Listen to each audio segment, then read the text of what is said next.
ele, porém, a uma montanha, e logo bem pequenos lhe parecerão homens e coisas. A gente tem essa visão catanha, né, pequena, mas se a gente subir 2, 3 degraus, a gente consegue ver o que está além do muro. E aí ele diz que fazendo isso, tendo essa visão um pouco mais alargada, se a gente subir no alto de um morro, a gente vê os seres, os homens, como formiguinhas. Então, quando a gente faz isso, ele diz, é o que sucede ao que encara a vida terrestre do ponto de vista da vida futura. Grandes e pequenos são confundidos, né? E a gente parece como formigas sobre um montículo de terra. Ele diz assim, lamenta que essas criaturas efêmeras a tantas canseiras se entreguem para conquistar um lugar que tão pouco as elevará e que por tão pouco tempo conservarão. Daí se segue que a importância dada aos bens terrenos está sempre em razão inversa da fé na vida futura. Ou seja, cada vez que a gente dá muito mais atenção aos bens materiais, terrenos, que são passageiros, menos a gente tem fé na vida futura, menos a gente entende a nossa vida do porvir, menor é a nossa visão diante da grandeza. Gente, se a gente olhar aqui o céu, ele vai falar disso, né? Se a gente olhar para o céu numa noite sem luz, quantas estrelas!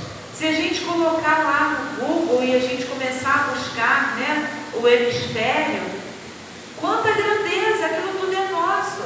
Chico conta um caso desse, né, que ele queria compreender mais a Deus e a Jesus, e Emmanuel disse, então tá bom, se desdobra que eu vou te levar. E foi levando ele, foi levando, eu já contei esse caso aqui outras vezes. E quando chegou num determinado ponto da galáxia, que ele estava já, que ele não se aguentava mais, ele pediu, eu acho que está na hora de voltar para casa, eu queria tomar um café. Ele não deu conta de ver toda aquela grandeza. E Emmanuel disse para ele, Deus está muito para lá de tudo isso. E a gente está aqui brigando por causa dos nossos brinquedinhos, né? Por causa de coisas assim tão pequenas. E depois de hoje eu vou tentar fazer um esforço para melhorar essa condição em mim.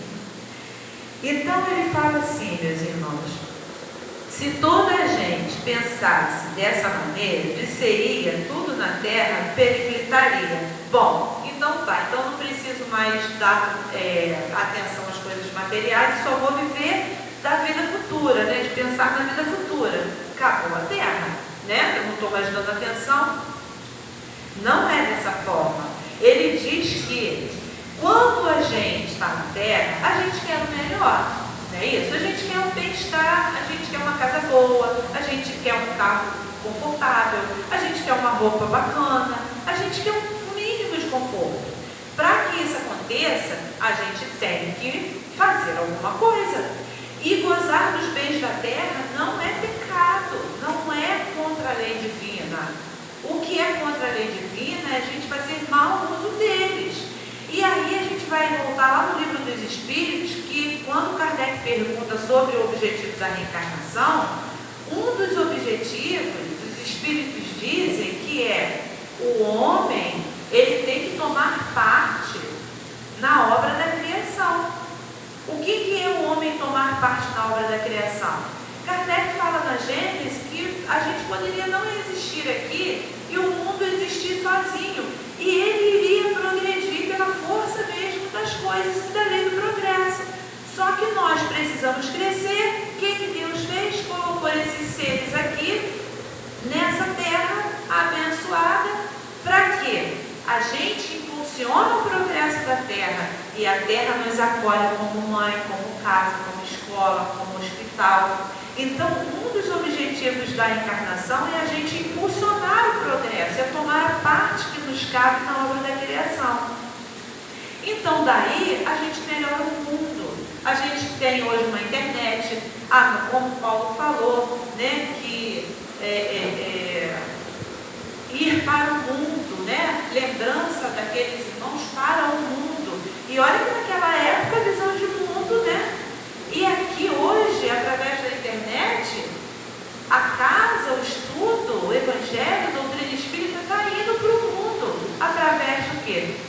conforto de um microfone, de uma câmera, não é isso? Através do trabalho do homem. Então, é um pecado utilizar-se dessas coisas? Não, não é pecado nenhum. Muito pelo contrário. O ruim é quando a gente se utiliza disso para lançar na internet coisas que são imorais, coisas que vão degradar, coisas que vão enganar, não é isso? Coisas que não estão de acordo com a lei moral do Cristo. E aqui, meus irmãos, ele fala assim, né? Deus, conseguintemente, não condena os votos terrenos, como a gente falou. E quando a gente entende a vida dessa forma, ele diz: contra tais abusos é que se premunem os que a si próprios aplicam estas palavras de Jesus: meu reino não é deste mundo. Então, se meu reino não é deste mundo, meu reino no sentido da minha vida espiritual ser de outro lugar, eu vou fazer o quê? Eu não vou abusar dos bens terrenos, eu vou fazer bom uso dele, porque assim, lá no futuro, todo bom uso que eu fizer aqui, eu vou também usufruir, não é isso? Givaldo conta uma história que eu não vou lembrar na íntegra, mas de uma irmã que estava usufruindo de um voo da melhor classe. E ele estava lá naquela classe, e ele contando é muito engraçado, né? O joelho batendo no peito e todo amassado, todo imprensado. E Joana então chega para ele e fala: não reclama, não, e nem inveja ela, porque ela é um espírito que na época ela desbravou toda essa estrada aqui a cavalo. Então hoje ela está desfrutando do bem que ela fez para aquele povo daquela época e o povo futuro, não é? Então, pensando dessa forma, a gente aplica hoje esses ensinamentos para que no futuro a gente colha bons frutos. E aqui no fim ele fala assim, o Espiritismo mostra que essa vida não passa de um elo de um harmonioso e magnífico conjunto da obra do Criador. Faculta assim uma base e uma razão de ser a fraternidade universal, ou seja, essa vida aqui, ela é um elo na corrente de todas as outras reencarnações que nós tivemos até aqui e daqui para frente, não apenas falando da nossa vida, como da vida de relação com os nossos irmãos daqui, de outros planetas e do universo inteiro. Então ele diz que assim faculta uma base e uma razão de ser a fraternidade universal. Por isso eu preciso ter uma fraternidade universal, porque esse elo, não só para mim, mas para os meus irmãos, para os mundos e para o universo inteiro, esse elo vai nos ajudar no progresso contínuo, cada um por si e todos por nós próprios, né? Aqui terminando, meus irmãos, ele diz assim: esse conjunto, ao tempo do Cristo, os homens não teriam podido compreender, motivo porque ele reservou para outros tempos o fazer conhecido, ou seja, somente dentro da doutrina espírita é que a gente vai não apenas conhecer que há uma vida após a morte, mas que há uma vida contínua. Não há a vida passada, essa vida e a vida próxima. Há uma única vida. E ele fala lá no Obras Póstumas sobre isso. Há só uma estrada que de vez em quando a gente para, descansa. Quem viaja de carro sabe, quem viaja de avião em escala sabe. Tem uma hora que dá uma parada para retomar. Essa parada é o quê? É a nossa vida espiritual. Depois a gente continua a viagem, a nossa reencarnação. É a mesma vida. Quem vai daqui para o Recife, pega a estrada, a rota e traça, mesmo que vá parando, a estrada não muda, a rota é a mesma.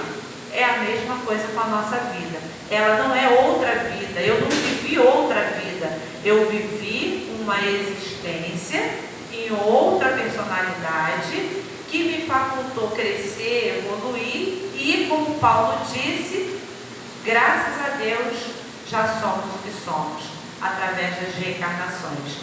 Meus irmãos, o texto é longo e eu desejo muito que vocês depois, com calma, leiam cada frase, cada parágrafo, cada pensamento, porque é de ponto em ponto que a gente vai conseguindo construir realmente na nossa mente um ideal e uma ideia que vai ser para essa existência e para toda a eternidade. Então eu agradeço imensamente a oportunidade de estar aqui mais uma vez, agradeço a vocês que vieram aqui para estudar conosco, agradeço a Paula e a Estevam que nos trouxeram até aqui, agradeço o convite e me coloco mais uma vez à disposição. Da outra vez eu não pude vir por causa de um problema, hoje eu não podia deixar de vir de forma alguma. Então, muito obrigada, que Deus nos abençoe e eu volto aqui a palavra ao nosso irmão Carlos.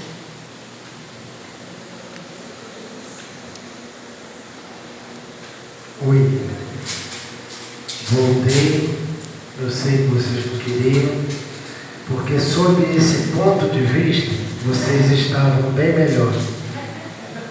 Né? Graças a Deus e a Jesus, vamos agradecer a nossa irmã Jane, né? Todos nós, em determinadas situações da vida, fazemos esforços que a humanidade não se dá conta. Só o Pai Altíssimo, né? Queremos então agradecer a Jane pela presença amiga, a família, né, que trouxe ela. Eles falaram assim, você vai. Ela falou assim, não, eu falei que vinha. Não, eles falaram, você vai. Não foi? Mãe, então, né? Então vamos agradecer, gente, a Deus e a Jesus, né? É tão bom nós conseguimos vencer as nossas dificuldades, né? E segundo os Espíritos, é um tiquinho só de esforço que a gente tem que fazer. Só um tiquinho. Nossos irmãos da rede social do Facebook, mais uma vez a gente agradece, pede a caridade de compartilhar, né?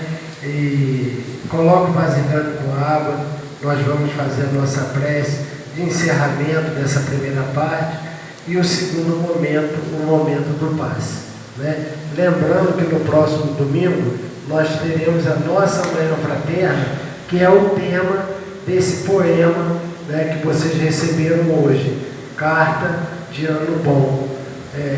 Vai ser uma palestra muito legal, entendeu? Então venha estar nessa primeira manhã fraterna do ano de 2023, porque o ano precisa ser bom.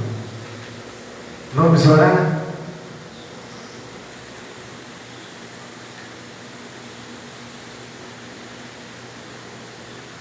Senhor de bênçãos, de amor, de bondade, Senhor, que desde anteontem cuida e zela de cada um de nós, suas pequeninas ovelhas. Como é bom, Senhor, nos unirmos numa mesma sintonia para buscar radiante de alegria pela certeza da melhor escolha nesta noite, de estar contigo, Senhor, sob o teto desta casa que nos agasalha, que nos auxilia, que há tantos e tantos irmãos, Senhor, levantou da noite fria, da sombra, e trouxe para a sua luz. Obrigado, Senhor, porque junto de Ti o nosso ponto de vista se iluminou. Lhe agradecemos, Senhor, mas sabes das nossas fragilidades, sabes, Senhor, da da dificuldade da criatura humana enxergar esse ponto de vista iluminado nos céus desse abençoado planeta. E por isso, Mestre, não lhe pedimos só por nós que estamos aqui mais fortemente junto de Ti, mas lhe pedimos, sobretudo, para esses que estão esquecidos de Ti.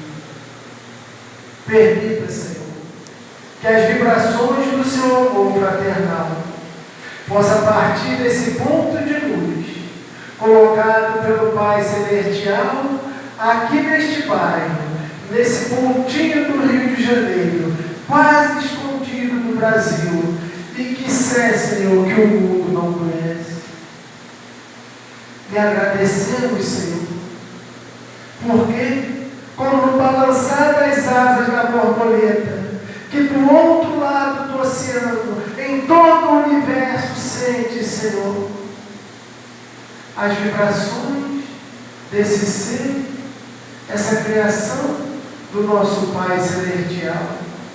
Temos a certeza absoluta que estamos irradiando e que essa luz do Seu amor, Mestre, possa nesse instante envolver todos os lares desta comunidade, alcançar os lares de cada um de nós aqui presente, dos nossos irmãos que se encontram pela rede social do Facebook, levando, Senhor, se for da Sua vontade e da vontade do nosso Pai Altíssimo, o lenitivo para a dor, o tratamento, Senhor, para seus corpos doloridos, o tratamento para almas, Senhor, em desequilíbrio, nesse tempo de Brasil tão agitado, Mestre amado. Possa essa Sua luz adentrar os corações em todos os lares, nas choupanas, Senhor, nos palácios, aos nossos irmãos que se encontram à revelia, abandonados sob pontes, marquises, viadutos.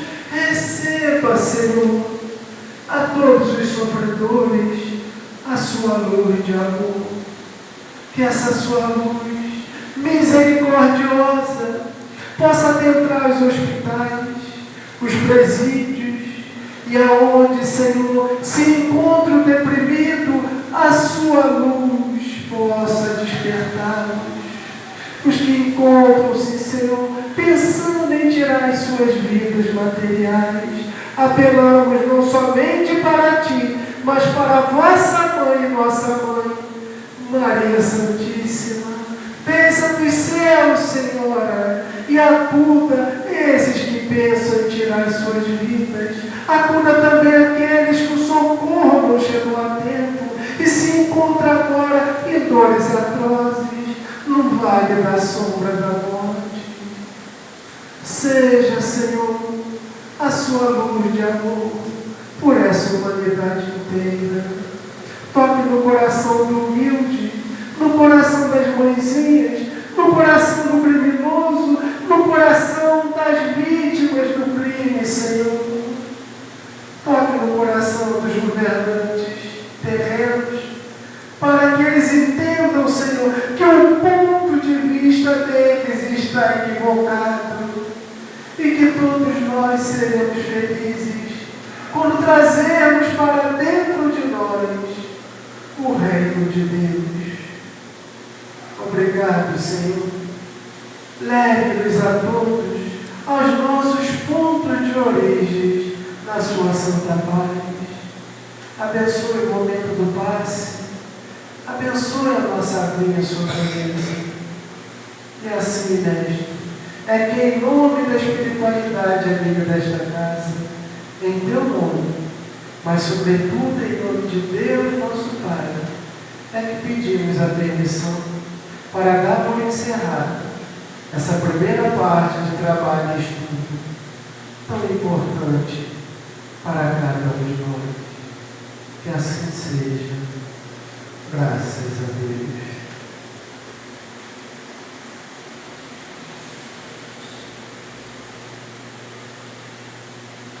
Vamos iniciar então o segundo momento, o momento do passe.